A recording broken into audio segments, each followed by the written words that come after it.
O dakilang Diyos na pagpala, siyang lumikha ng langit at lupa, pinusuri ka namin, sinasambat dinadakila ang iyong dakilang pangalan.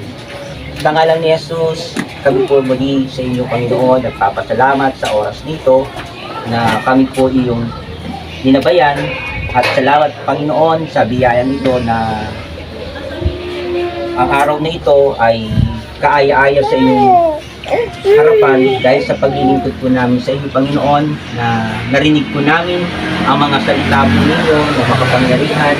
Salamat po, O Diyos, sa pagkakataon na sa bahay na ito, muli niyo po itong basbasan ng pamilya po ito na amin pong nakilala, at ito po ay ipagkaloob niyo po sa kanila ang kanilang narinig ng iyong mga salita na tumimo sa kanilang puso at isipan, at sa bawat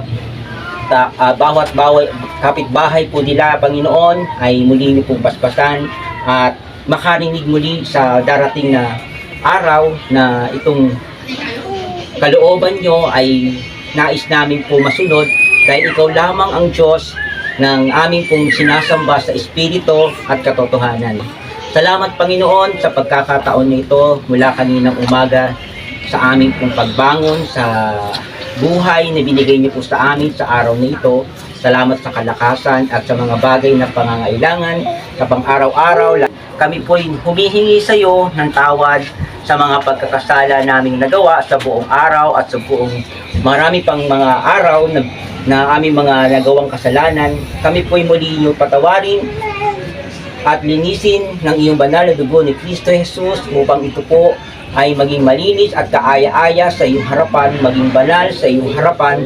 Nais po namin, Panginoon, na paglingkuran ka, at mga tao po ng Panginoon na mga hindi pa nakakakilala sa iyong pangalan, ay nais po namin yung basbasan at pagpalain at hipuin.